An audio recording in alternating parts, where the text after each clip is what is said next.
Purple Political Talk here, and today we're going to be doing another video, and we're going to be looking at the 2020 presidential election. And recently I made a video about how Donald Trump's silent majority could play out, and I thought it would be only right if I only made a Democratic, so a Joe Biden silent majority video. So right now we're going to be looking at that and simply see what a Joe Biden Democratic silent majority would look like. And honestly, a silent majority is technically, I would define it as a group of people who do not say they will vote for one person or advertise themselves as they're going to vote for one person, but end up voting for the other. Examples here, people that said they're going to vote for Hillary Clinton and they went and voted for Donald Trump. Those type of people. And of course, there's going to be silent votes on both sides. And especially if you have a president who's super it makes the country polarized, and some people feel ashamed of telling their close family members, their co-workers, their friends that they might be voting for Donald Trump, or they might be ashamed of telling them they're voting for Joe Biden. But that is what creates a silent majority voter. In this case, it would be more about the silent voters instead of silent majorities. And it is truly a silent majority that got Donald Trump the victory in 2016. And honestly, in silent majorities, our safe states won't really be affected. And honestly, if it's something that's going to be affected, it's going to be states like that were going to be close at the end of the day. And honestly, in Joe Biden's silent majority or silent scenario, I think there's a couple places that he would benefit and maybe even win after the election is all said and done. So in my regular prediction, I see Joe Biden having good amounts of victory in a lot of these places. But also, I'm not considering this as a best case scenario prediction because it's truly not. It's talking about the places where Joe Biden can silently, quote unquote, bring up his margins and people that said they're going to vote for the other person, and honestly looking at these people and how big of an impact they could have. With Joe Biden, if he has a silent majority, he would take places like Nevada by a safe margin, Colorado by a safe margin, and Virginia by a safe margin at these points, and the state of New Hampshire as well. So if you guys haven't checked out my latest video, I made a video on the JHK forecast, and I checked it out, and I checked out the poll numbers and the averages and everything that they have on there. It's a really good website, and honestly, these states are in striking distance for the Democrats to make in a safe margin. I think the most was like almost 13.5 points. I think it was the state of Colorado. Just 2% of silent voters, and you have a safe state there. So I think in Joe Biden's silent majority scenario, we could be seeing a pretty substantial amount of voters come out for him and end up giving him somewhat of a majority in a safe column. And honestly, this is where we're going to be starting off.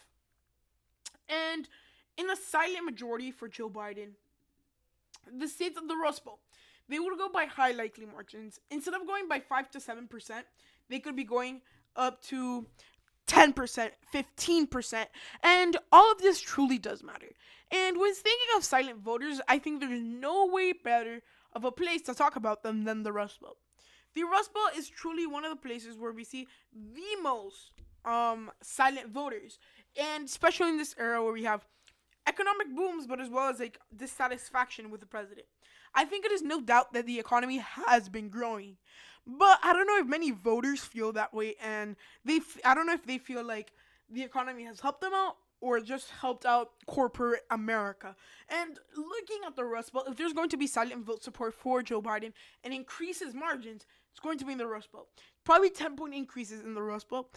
And simply because, remember, 2016 was almost 15-point swings, I think, if I'm not wrong. 15-point swings or 10-point swings, which politically, that's actually a lot. And just taking into account all these different things, we can say that a silent voters, a big substantial amount of them, really could impact some elections a lot. And that's why we could see safer margin in some places. And I think some of these states, that would be in a best case scenario for Joe Biden. A lot of these states that are flipping, I would say states like Georgia or Ohio, those states already might include these silent majorities. Nevertheless, there's to go in and fill in states the only Republican seats, I guess, at this point for for Donald Trump in a silent majority scenario for Joe Biden. So I believe that silent majority scenario, I think silent voters, like the state of Texas, would move into the till column for the Republican Party, even with the silent majority voters. I really don't see it, and honestly, I would say that this scenario where we see the silent voters come out and the people who are not out of support, the state of Texas is not that place. Most Democrats in the state of Texas are pretty out there. Of course, you're gonna have those couple of conservatives or ex-conservatives, for that matter, that are not going to be able to say and they don't want to say to their families and their friends and their communities, "I voted for the Democrats." So that might be a silent voter, perhaps, but at the end of the day, that is one thing that can truly end up happening. Now, moving on, simply after this, all these states would go by bigger margins. Arizona, I could see it going by a likely margin for Joe Biden. At this point, it's like in the lean column with the silent voters, which actually are a big part of Arizona politics, especially since we don't get a lot of information of the voters overseas. Because remember, Arizona has a lot of overseas voters where they have a lot of military impact and absentee ballots. So those voters who we truly don't get a big understanding of their feelings and things like that before election day, because certainly if they're going to pull someone in the state of Arizona, it's going to be the person that lives there and works in an office or in retail or just lives in the state of Arizona. But remember, a lot of these service members, they're not accounted for polls, and that is one big thing that we must recognize in these very military heavy family states. Arizona is not just one example. We saw how Kirsten went from losing by 1.2% on election day, and she went up with the absentee ballots. So that is one big group of silent voters in the state of Arizona that could easily push up Joe Biden. And looking at the rest, I mean, states like Florida in a silent scenario, I think would go by a lean margin. I mean, at this point in time, I feel like Florida, most of the voters are either out there for Biden or out there for Trump. And honestly, that's one thing that won't change because of the silent voters, perhaps. But at the end of the day, it will be impacted just a little tiny bit. And we could make the same argument in the state of Georgia, but I think in the state of Georgia, if a silent majority or silent voters go out there and vote, maybe it's going to be just by a tilt margin. It's not going to be super out there like a lean Democratic victory or perhaps a likely Democratic victory, but rather it's going to be a small victory, sort of in the best case scenario. And it's probably going to be the similar scenario that like in Texas, like those voters that are more conservative and more conservative families, they don't want to go out there and tell them we're voting for the Democrats, because then that creates a lot of political family drama, I guess. And when it comes to the two districts, I mean, silent voters in these districts are easy. It's a very good, likely scenario for it to happen. And here's why. These two districts are usually not as polled as many other swing states. And that is a problem. Because then you have a lot of these people that are not getting the media. It doesn't get a lot of media attention. And when it comes to election day, people are going to be shot. Nebraska, what is this doing in the Donald Trump column? Or Maine, what is this doing in the Donald Trump column? And I think the silent voters are going to end up maybe helping out Joe Biden by tilt margins. Because I honestly feel these two districts would vote for someone like Donald Trump over a Joe Biden. And just big message we're getting here. Who are the most of the absent voters? The white working class and other working class voters who often get forgotten, and the absentee ballots, which have huge amounts, also in the state of Florida, but mostly in the state of Arizona, is where absentee ballots bring in a huge amount of silent voters. Now, the last couple of states left, Iowa, I mean, in a silent voter scenario, Iowa would be a great candidate for flipping in a silent voter scenario, just because of the reason that there's very conservative people there. And there's conservatives, because remember, there's different types of conservatives. You have the diehard conservatives, you have the conservatives that are a little less conservative, the more liberal conservatives, and that sounds a little weird, but at the end of the day, that ends up happening. But still, all of these different things are truly affected. But, you know, the different types of conservatives really do matter when we're talking about an election. And honestly, it's these type of people that bring silent majorities. And it's for the same reasons I've been mentioning. Shame, whether it be shame or they don't want to cause drama between them, their families, or friends.